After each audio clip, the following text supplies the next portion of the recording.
Ang alamat ng waling-waling. Noong unang panahon, may isang kaharian sa Mindanao na pinamumunuan ng isang makisig at matapang na sultan. Ito ay si Raha Sulaiman. Kilala sa kanyang husay sa pakikidigma at kinatatakutan ng iba't ibang kaharian. Sinasabing si Raha Sulaiman ang nagmamay-ari ng sundang, isang uri ng patalim. Ibinigay ito di umano ni Balido, ang diyosa ng digmaan. Dahil sa galing sa pakikipagdigma, ay ipinagkaloob ito ng diyosa kay Sulaiman. Isa sa mga digmaang kinasangkutan ni Sulaiman ay ang digmaan sa Seta-Temon. Nagwagi ang Raha sa laban ng iyon, ngunit ito ay dahil sa tulong ni Balido. Sa laban ng iyon, ay ipinagkaloob nito kay Raha Sulaiman ang patalim na iyon.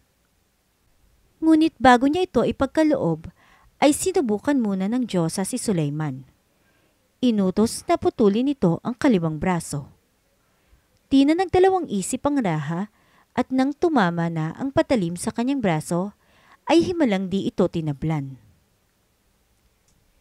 Sabi ng diyosa ay hindi na kailanman patatablan ng kahit anong sandata ang katawan ng Raha.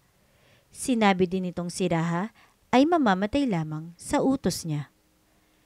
Ngunit kung anong galing ng Raha sa pakikipagdigma ay siya ring bagsik nito sa pag-ibig. Ang lahat ng matipuhang babae sa kanilang lugar ay kanyang nakukuha. Kung may aalis man, ay may darating na 3. Madalas umaalingaw-ngaw sa kanyang nasasakupan ang takot ng mga kababaihan. Itinatago nila ang mga asawa at mga anak na babae oras na makita nilang paparating ang Raha. Sa dulo ng kanyang nasasakupan ay may isang mangingisda na tapat na naglilingkod sa Raha. Kasama nito ang anak na dalaga na naninirahan doon. Ang dalagang iyon ay si Waling-Waling. Dahil sa taglay na ganda, ay itinago siya ng kanyang ama sa gitna ng kagubatan. Alam ng ama ng dalaga na matitipuhan ito ng Raha sapagkat napakaganda nito at ito ay kakaiba.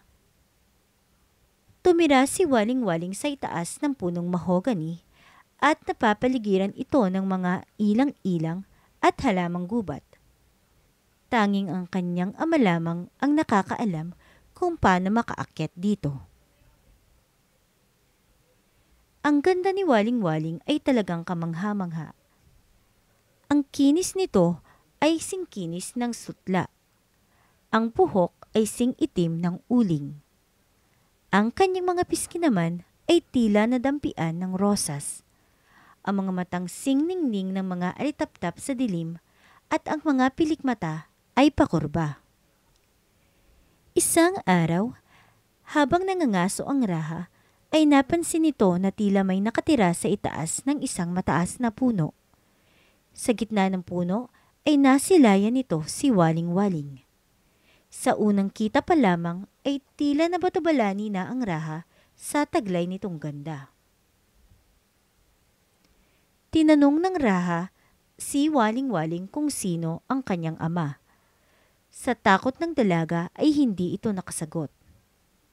Sa pagtulog ng kanyang ama ay nanaginip ito ng masama tungkol sa kanyang anak. At dahil dito ay kumaripas ito ng pagtakbo papunta sa kinaroroonan ni Waling-Waling, ngunit laking gulat niya nang abutan niya ang galit na Raha.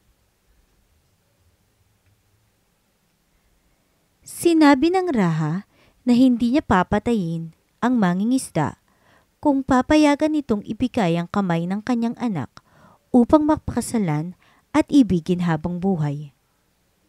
Sa utos ng ama ay nagpa siyang bumaba na din si Waling-Waling. Ngunit, nang nasa kalahati pa lamang siya ng puno, ay isang liwanag ang bumalot sa gubat. Nakita nila ang katawan ni Waling-Waling na papaliit ng papaliit at tila sumasabit sa mga sanga ng puno ang kanyang katawan.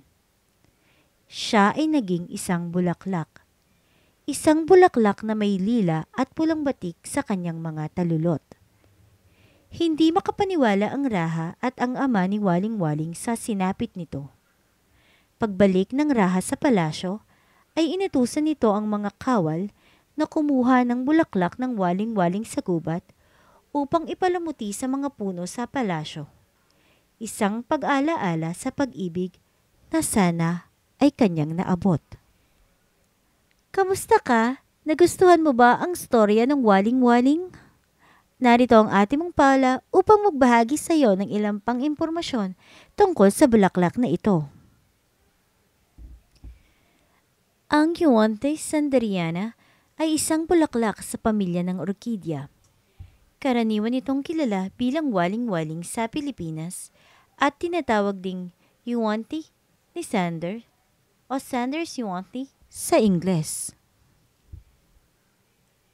Ito ay hinango mula sa pangalan ni Henry Frederick Conrad Sander, isang natatanging orkidolohista. Itinuturing ang orkidya bilang reyna ng mga bulaklak ng Pilipinas at sinasamba bilang isang diwata ng mga katutubong tagobo. Mayroon itong dalawang anyo, rosas at maputi na tinatawag ding alba. Maraming salamat sa iyong pakikinig. Magkita-kita ulit tayo sa susunod kong storya.